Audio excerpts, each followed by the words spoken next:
مجھے مجبور کیا تھا۔ رحیم درد سے بلکتے ہوئے چیخ رہا تھا۔ آلیان نے اس کی ایک نہ سنی اور مسلسل اس پر بدترین تشدد کرتا رہا۔ اس کا مقصد داؤد کا اگلا منصوبہ کیا ہے؟ اس کا مقصد صرف غصہ نکالنا نہیں بلکہ دشمن کو اگلے وار کی مکمل تفصیلات اگلوانا تھا۔ بتاؤ سردار داؤد کا اگلا منصوبہ کیا ہے؟ ان چابیوں کا کیا کرنے والا ہے؟ آلیان نے رحیم کے بالوں کو سختی سے پکڑ کر اس کا سر پیچھے کی طرف کھینچتے ہوئے پوچھا۔ رحیم کے منہ سے خون بہہ رہا تھا اور اس کی برداشت ختم ہو چکی تھی۔ موت کے خوف سے اسے سب کچھ سچ بتانے پر مجبور کر دیا۔ سردار داؤد کل رات کی میٹنگ کے بعد آپ کی گاڑی کو بم سے اڑانے کا منصوبہ بنا چکا ہے۔ وہ چابیاں اس نے حویلی میں بارود رکھوانے کے لیے منگوائی تھیں تاکہ دھماکے کے بعد اگر آپ بچ بھی جائیں تو حویلی پر حملہ کیا جا سکے۔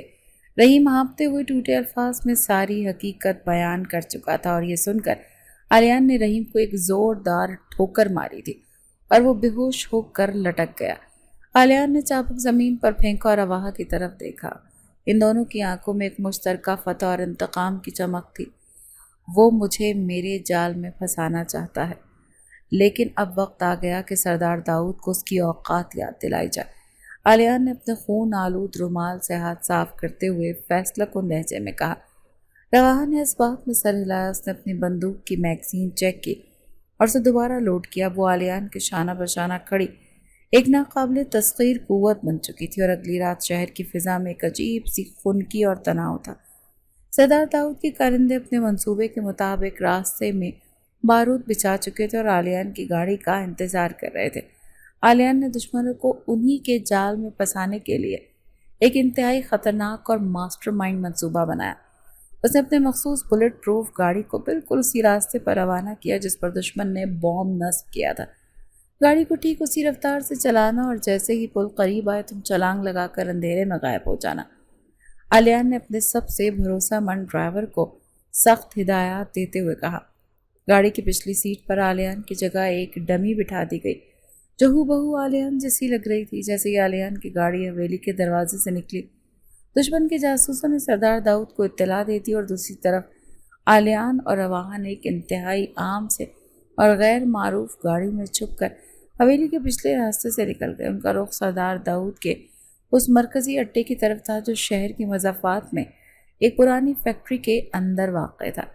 سردار داؤد وہاں پر اپنے تمام اہم ساتھیوں کے ساتھ آلیان کی موت کا جشن منانے کے لیے موجود تھا۔ آج رات کی بساط ہم نے بچھائی ہے آلیان، شکار تو ہر صورت ہمارے جال میں پھنسے گا۔ رواحہ نے گاڑی کے ڈیش بورڈ سے اپنی اسالٹ رائفل اٹھاتے ہوئے انتہائی پر اعتماد لہجے میں کہا۔ آلیان نے ڈرائیونگ کرتے ہوئے گہری مسکراہٹ کے ساتھ رواحہ کی طرف دیکھا۔ وہ لڑکی جو کبھی کسی سائے سے بھی ڈرتی تھی آج موت کے جبڑے میں ہاتھ ڈالنے کے لیے جا رہی تھی۔ فیکٹری کے اندر سردار داؤد ایک بڑی میز کے گرد بیٹھا مہنگی شراب پی رہا تھا۔ اس کے چاروں طرف اس کے مسلح غنڈے کھڑے تھے کہ اچانک اس کی واکی ٹاکی پر ایک زوردار دھماکے کی آواز گونجی۔ سردار صاحب کام ہو گیا۔ آلیان کی گاڑی کے پرخچے اڑ گئے۔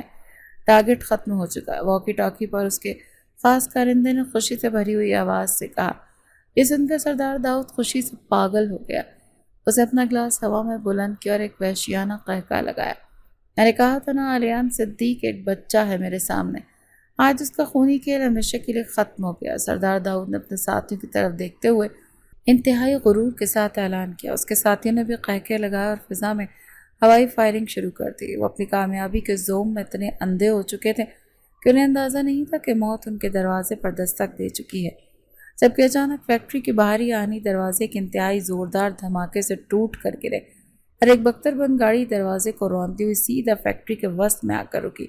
اس سے پہلے کہ سردار داؤد کے کارندے کچھ سمجھ پاتے، بختر بند گاڑی کے پیچھے سے درختوں مسلح گارڈ اپنے اندر ہوتے انہیں فیکٹری کے چاروں طرف سے گھیرے میں لے لیا۔ یہ کیا ہو رہا ہے؟ فائر کرو ان پر! سردار داؤد نے بوکھلاہٹ میں اپنی بندوق اٹھاتے ہوئے چیخ کر حکم دیا، لیکن اس سے پہلے کہ کوئی فائر کرتا بختر بند گاڑی کا دروازہ کھلا اور آلیان صدیق اپنی بھاری نفری اور جدید ترین ہتھیاروں کے ساتھ اندر داخل ہوا۔ اس کی آنکھوں میں ایک فاتحانہ اور انتہائی قاتلانہ چمک تھی اور اس کے بالکل ساتھ رواحہ کھڑی تھی جس کی مشین گن سیدھی سردار داؤد کے سینے پر تنی ہوئی تھی۔ یہ کیسے ممکن ہے؟ تم تو اس گاڑی میں تھے، جو ابھی تباہ ہوئی سردار داؤد کے ہاتھ سے بندوق گر گئی اور وہ صدمے سے پیچھے ہٹا وہ کرسی پر گر پڑا۔ اس کے ہوش تو مکمل طور پر اڑ چکے تھے۔ وہ جس انسان کی موت کا جشن منا رہے تھے وہ موت کا فرشتہ بن کر اسی کے سر پہ کھڑا تھا۔ عالیہ نے اپنے گارڈ کو اشارہ کیا جنہوں نے چند سیکنڈ کے اندر اندر سردار داؤد کے تمام ساتھیوں سے ہتھیار پھینکوا دیے تھے اور انہیں زمین پر لٹا دیا۔ عالیہ دھیمے اور خطرناک قدموں سے چلتا ہوا سردار داؤد کے بالکل قریب آ گیا۔ اس نے اپنی جیب سے ایک USB نکالی اور اسے داؤد کی میز پر پھینک دیا۔ یہ تمہارے موت کا پروانہ۔ داؤد عالیان کی آوازوں میں گہری کھائی جیسی گونج تھی۔ اسے USB میرے بھائی اور رواحہ کے والدین کے قتل کی تمام ثبوت موجود ہیں۔ میں نے یہاں آنے سے پہلے یہ ساری معلومات میڈیا، پولیس کے اعلیٰ حکام اور انٹیلیجنس ایجنسیوں کو بھیج دی تھی۔ تمہارا پورا مافیا بے نقاب ہو چکا۔ سردار داؤد کا چہرہ پسینے سے بھیگ چکا تھا اور اس کی ساری فرعونیت مٹی میں مل چکی تھی۔ اس نے منت سماجت بھرے انداز میں عالیان کی طرف ہاتھ جوڑے۔ مجھے معاف کر دو عالیان، مجھ سے غلطی ہو گئی۔ ہم مل کر اس شہر پر حکومت کر سکتے ہیں۔ میں تمہاری ہر شرط ماننے کو تیار ہوں۔ سردار داؤد گڑ گڑاتے ہوئے بولا تو عالیان نے اپنا پستول نکالا اور سیدھا سامنے حریف رہنما کے سر پر رکھ دیا۔ پستول کی نال نے سردار داؤد کو اپنی موت بالکل سامنے نظر آنے لگی۔ تم نے میری کمزوری تلاش کرنے کی کوشش کی لیکن تم بھول گئے کہ میں سیاستدان بعد میں اور ایک شکاری پہلے ہوں۔ عالیان نے انتہائی بے رحم اور فیصلہ کن لہجے میں آخری بات کہی۔ اسی لمحے فیکٹری کے باہر پولیس کی درجنوں گاڑیوں کے سائرن بجنے لگے۔ عالیان نے سردار داؤد کو گردن سے پکڑا، اسے پولیس کے حوالے کرنے کے لیے آگے دھکیل دیا۔ رواحہ نے اپنی بندوق نیچے کی اور ایک طویل سانس لیا۔ اس کے والدین کے قاتل انجام کو پہنچ چکے تھے۔ عالیان نے جو جنگ اکیلے شروع کی تھی، آج رواحہ کے ساتھ مل کر اس نے وہ جنگ جیت لی تھی۔ اگلی صبح کا سورج شہر کے لیے ایک نئی تاریخ لے کر طلوع ہوا۔ سردار داؤد اور اس کے تمام اہم ساتھیوں کو گرفتار کر لیا گیا اور ان کا پورا سیاسی مافیا جڑ سے تباہ ہو گیا۔ میڈیا پر عالیان کی جانب سے فراہم کیے گئے ثبوت چل رہے تھے اور پورے ملک میں ہلچل مچی ہوئی تھی۔ حویلی میں اب مکمل سکون تھا۔ کوئی جاسوس نہیں، کوئی غدار نہیں، کوئی دشمن کا خطرہ نہیں۔ خاندانی وقار جسے عالیان کے بھائی کے قتل کے بعد داغدار کرنے کی کوشش کی گئی، مکمل طور پر اب بحال ہو چکا تھا۔ عالیان کا نام اب ایک دہشت اور طاقت کی علامت بن چکا تھا۔ رات کا اندھیرا پھیل چکا تھا، آسمان پر ستارے چمک رہے تھے اور حویلی کے باغات میں ایک پرسکون خاموشی تھی۔ عالیان اور رواحہ اپنے کمرے کی وسیع بیلکنی میں کھڑے، ٹھنڈی ہوا ان کے چہروں کو چھو رہی تھی۔ عالیان نے اپنی جیب سے قیمتی کیوبن سگار نکالا اور اسے سلگایا۔ سگار کا دھواں فضا میں تحلیل ہونے لگا۔ عالیان نے گہرا کش لیا اور مڑ کر رواحہ کی طرف دیکھا۔ رواحہ نے وہی سیاہ لباس پہن رکھا تھا جس میں وہ آخری جنگ لڑنے گئی تھی۔ عالیان کی آنکھوں میں رواحہ کے لیے وہ سرد مہری بے رحمی نہیں تھی جو رخصتی کی رات تھی۔ اس کی جگہ ایک عجیب سا مان، ایک فخر اور ناقابل تسخیر شراکت داری کی چمک تھی۔ تم نے ثابت کر دیا کہ تم ایک کمزور لڑکی نہیں بلکہ اس حویلی کی اصل مالکن ہو۔ عالیان نے سگار کو انگلیوں کے درمیان گھماتے ہوئے ایک نرم لیکن باوقار لہجے میں کہا۔ رواحہ نے عالیان کی آنکھوں میں دیکھا۔ اس کی آنکھوں میں بھی اب آنسوں کی جگہ ایک مضبوطی آ چکی تھی۔ اس نے مسکراتے ہوئے اپنا ہاتھ آگے بڑھایا اور عالیان کے ہاتھ سے سگار لے لیا۔ اگر آپ شکاری ہیں تو میں آپ کی بندوق ہوں جس کے بغیر آپ کا ہر نشانہ ادھورا ہے۔ رواحہ نے خود سگار پیا اور دھواں ہوا میں اڑاتے ہوئے ایک پراعتماد مسکراہٹ کے ساتھ جواب دیا تو عالیان کے لبوں پر بھی ایک مسکراہٹ ابھر آئی۔ وہ دونوں جان چکے تھے کہ انہوں نے جذبات کا گلا گھونٹ کر بقا کی جو جنگ لڑی ہے اس نے انہیں ایک دوسرے کے انتہائی قریب کر دیا ہے۔ وہ اس خونی سیاست میں ایک دوسرے کے سب سے بڑی طاقت بن چکے تھے اور اب ان کی حکمرانی کو شہر تو کیا پورے ملک میں کوئی چیلنج نہیں کر سکتا تھا۔ یہ ایک نئی شروعات تھی، ایک پرانی معصومیت کا خاتمہ اور ایک نئی شفاف جوڑی کا عروج جس نے اپنی ذہانت اور طاقت کے بل بوتے پر پورے شہر کا کنٹرول سنبھال لیا تھا۔ ان کی کہانی نے شہر کی تاریخ میں ایک ایسا باب رقم کر دیا تھا جسے مٹانا اب کسی کے بس میں نہیں تھا۔